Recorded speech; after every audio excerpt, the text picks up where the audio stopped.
Hello guys, and welcome to my new video, and today we're going to be talking about more changes, more nerfs, more buffs to a lot of the healing classes. And honestly, I was not expecting this because it is so close to the end of season 1 and we're so close to that patch 10.1. But let's go and have a look at some of the significant changes to healers. So what you're seeing right now on the screen is the proposed changes, and there's multiple buffs and nerfs to classes. I'm going to start off with Evoker, and that is specifically Preservation. And Preservation is getting a buff, which might surprise some people. It's not surprised me at all, to be honest, because I think they actually over-nerfed Preservation by a significant amount. But you can see here, all healing increased by 3%. This is not that big as it might sound, but all of these aura changes, you've probably seen a lot of nerfs and buffs to Preservation Evoker. They nerfed the Preservation Evoker by 5% a couple of weeks or a couple of patches back. Those aura changes don't actually impact all of your healing abilities. It doesn't impact things like Rewind, things like Golden Hour. There's multiple things that don't get included in this 3%. So it's not as big as it sounds, but it's still nice. It's a buff. It's something that's going to help you with certain, again, your Evoker healing.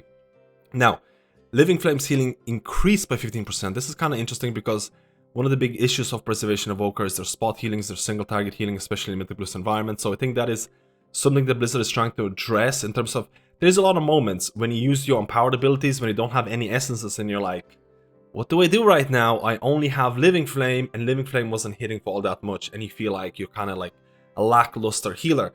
So hopefully this is going to change. This is going to change how Living Flame behaves, especially how it interacts with Force Hit bonus. I haven't really tested it or haven't really seen it yet. And then you're also seeing Resonating Sphere now applies echoes to the first 5 allies that it passes through. I think this was suggested by majority of Evokers out there, because once they saw that Resonating Sphere nerfs back a couple of patches ago, they were like, why 4 people? Why not 5? Because especially in Mythic Plus environment, and you're getting those echoes that are, again, lower value than normal echoes, getting only 4 in a 5-man content felt really clunky. And honestly, I made multiple videos about this. I made multiple different suggestions about Evoker nerfs that they announced, that they felt clunky, that they're gonna make the class feel clunky. I'm happy they're trying to revert some of this. And in my mind, this is what happened. I think initially, when Evoker was insanely overpowered, Blizzard was like, okay, we're going to nerf Evoker by 5%. And they announced that nerf. And most of the people who played Evoker, they were like, okay, this is going to do nothing because most of our healers are not going to be affected by that. Or at least a lot of our healers are not going to be affected by that aura change. The nerf goes out.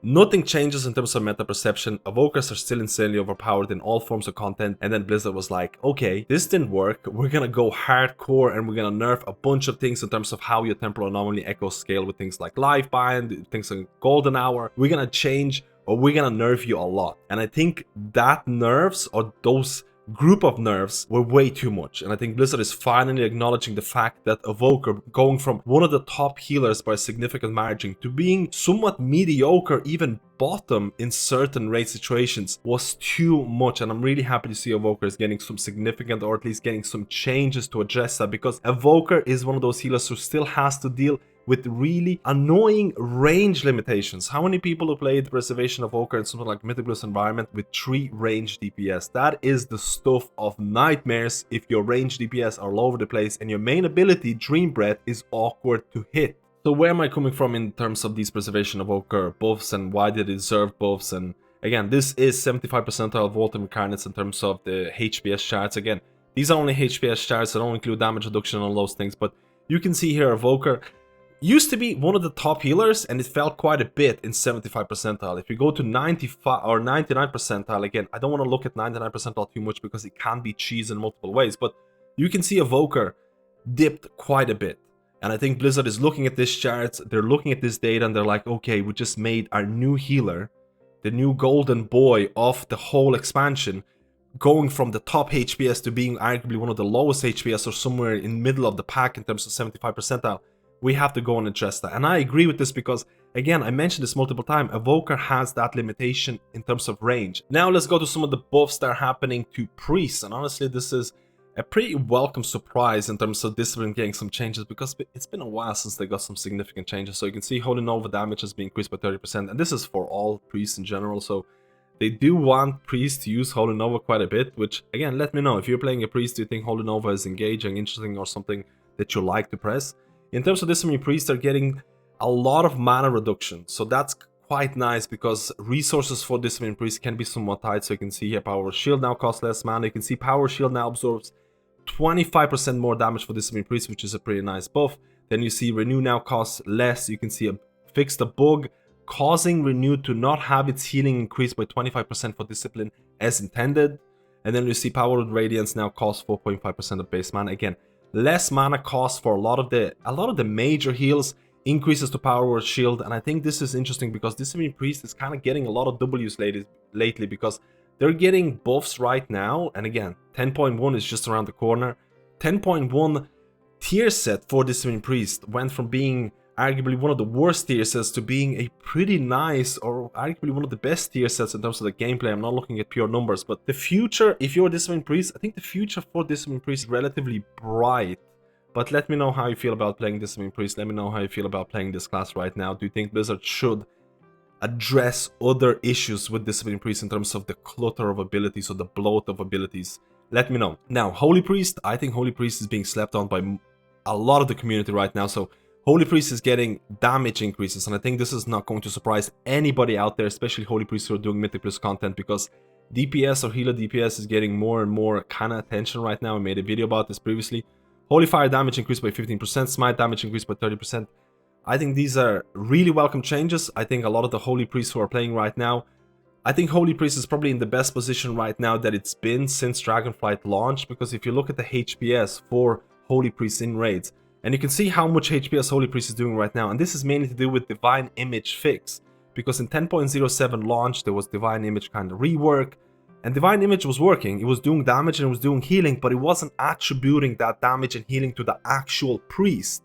That was fixed, and now it took a couple of days to weeks to really showcase the true potential of this Divine Image build for Holy Priest, and they're kind of pumping right now. In terms of pure HPS, Holy Priests are they're doing really well. If you look at 99 percentile, you can see the pure HPS healers right here. They're doing quite a bit.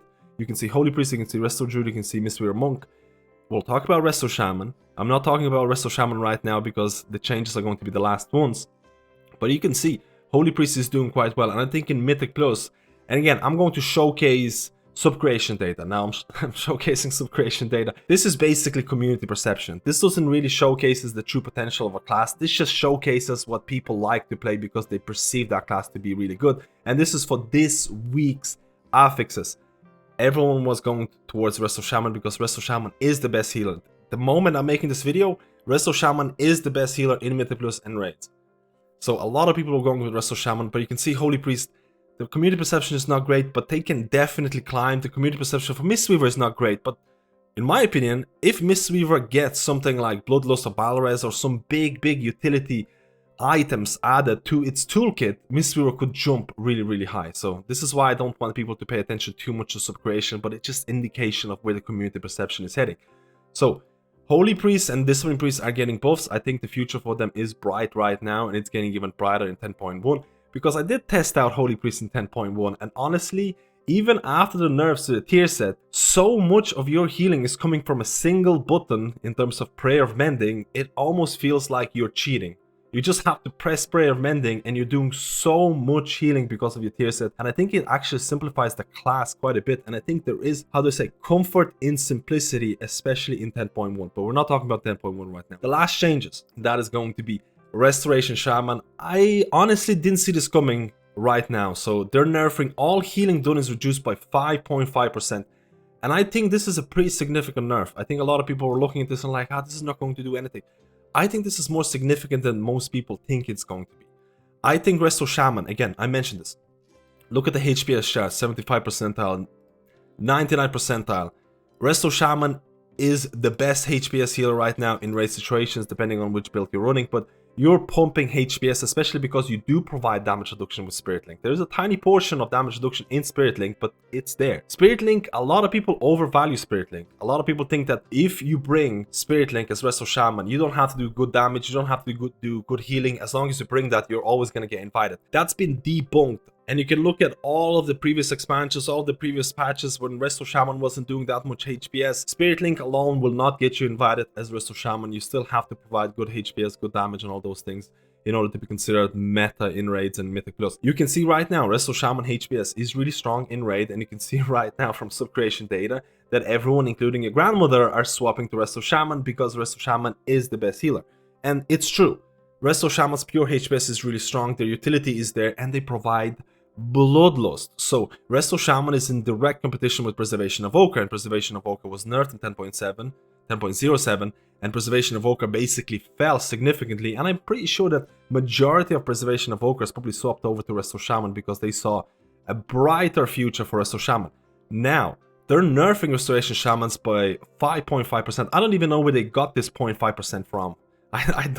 I'm not sure which data they're using from, but the 5.5% nerf, it's going to be felt. I think Resto Shaman is going to fall somewhere in between here. It's no longer going to be the top HPS healer, but I think it's going to be in a good position to be considered as the top healer because, again, it's doing a lot of healing.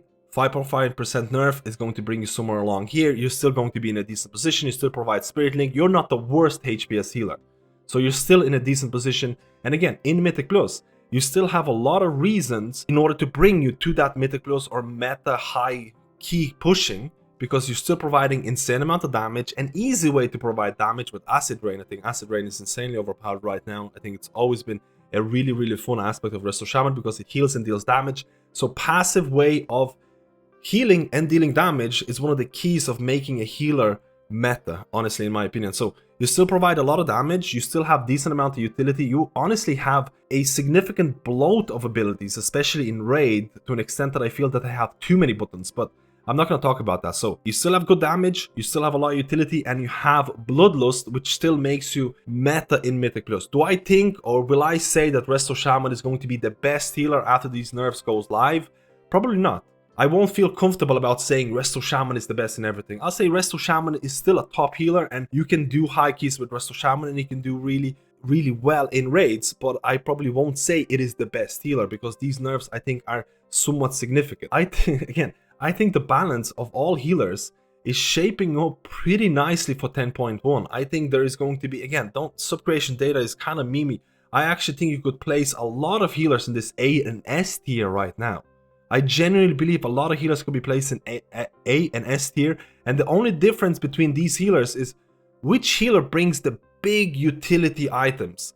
Big tools like Bloodlust, Bile Res, Mark of the Wild from Resto Druid is very, very strong for any group that's pushing a Mythic Plus. And then if you look at raid performance, honestly, 75 percentile, I think most of these healers are going to be relatively close. And it makes sense for Holy Priest to do more HPS than something like a Resto Shaman because Holy Priest doesn't bring damage reduction. You could make that argument to some extent. So I think that the balance for 10.1 or balance right now is looking pretty...